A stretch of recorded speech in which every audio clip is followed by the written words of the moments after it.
Frindle, Chapter 14. Inside Nick. On the outside, Nick was still Nick, but inside it was different. Oh, sure, he still had a lot of great ideas, but now they scared him a little. For instance, Nick learned in social study class that the people who buy stuff are called consumers. If consumers stop buying, stores and shops and restaurants go out of business. Then boom, a new idea hit him. All the kids loved lunchtime, but the awful part of lunch was the eating part. School food, and the food was never a surprise. You had to smell it all morning and then go and eat. The food was always bad. Well, told Nick, the school cafeteria is sort of the restaurant, isn't it? And the students are the consumers, right? And we don't really have to buy our lunches there, do we? Nick could see it all. Would get all the kids to bring their lunches from home every day, until the ladies who made the lunches looked better food. He was sure those women didn't cook food like that for their own families. The kids when the consumers with $1.35 in their pockets. And until the food was butter, that's what where their money would say. Great idea! Nick was sure it would work, and he got all excited about it. But then Nick remembered what had happened with Frindle. He stopped him cold. He was sure that if all the kids stopped buying lunch, sooner or later someone would figure out that it was all Nick and Ellen's idea. He would get in trouble. People would write about it in the newspaper. The principal would call his parents. Anything could happen. So, for the first time in his life, Nick kept a good idea to himself. He never even told Joan or Chris, and that changed Nick. His mom was first to notice. Are things okay at school, honey? She asked one day in early March. He had seemed kind of down, a little sad. It worried her. Sure, said Nick. Everything's fine. Everything's okay with your friends? They haven't been hanging around here very much. Mom, honest, everything's fine. It's winter. Everyone's really busy with hockey and baseball. That's all. And Nick went into his room and shut the door. Mrs. Granger noticed the change too. The clever little Rachel, who had looked her in the eye and said, "But I really didn't have a friend with me." That boy wasn't in her class anymore. Now, a quieter, more careful Nicholas Allen came into class every day. He did all his work perfectly, didn't speak unless she called on him, and didn't let him joke with his friends like he used to. School should be over in a few months, and it seemed like there was nothing she could do to help him.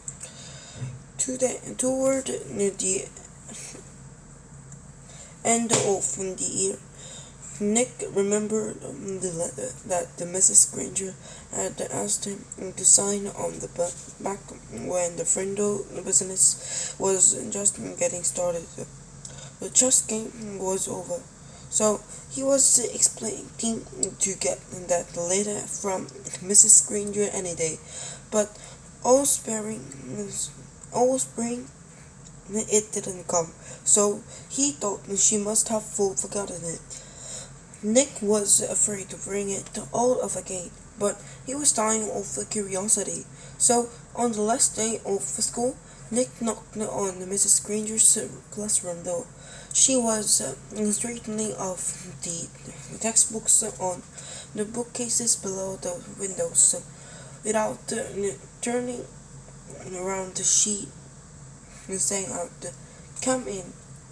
Nick said, "Hi, Mrs. Granger." Mrs. Granger stood up and turned to face him. "Oh, it's you, Nicholas. I'm so glad you stopped by.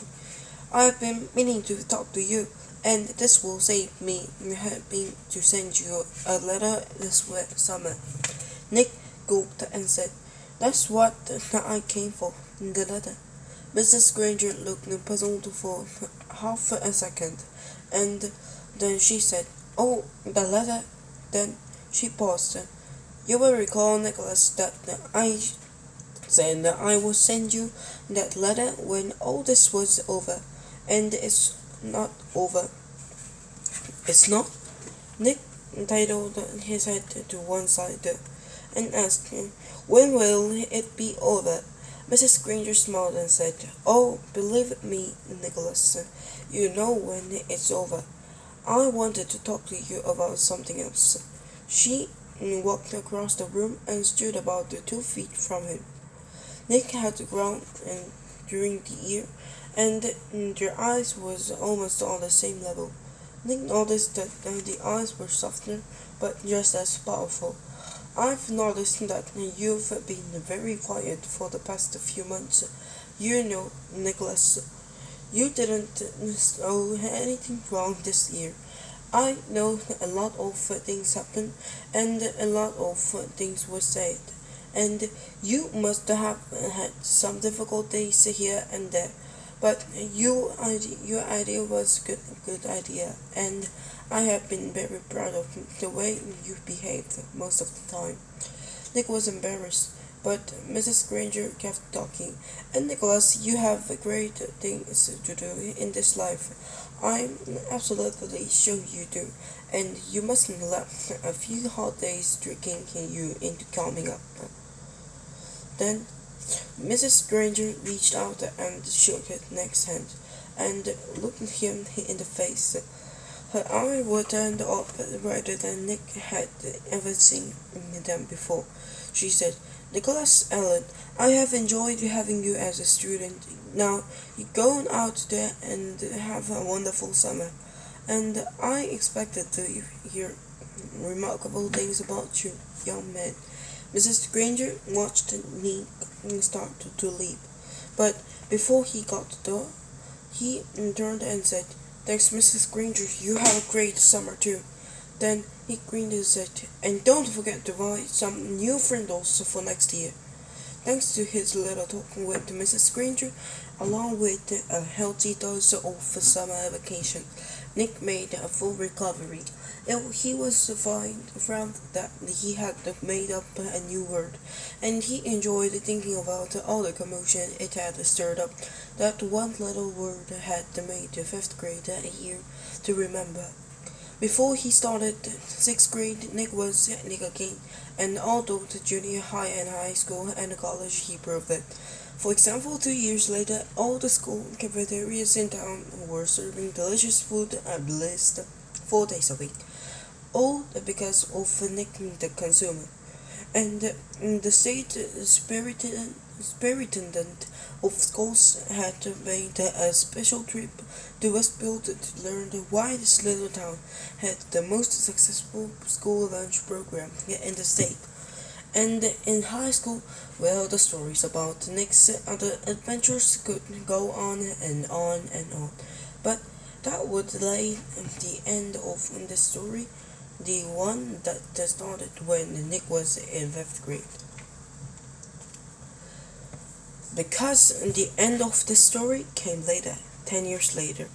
And what was happening to Nick's world during those 10 years? Nothing fancy, nothing exciting. We're stoned to working that way. Words either get used or they don't. And Frindle was being used more and more. It was becoming a real word.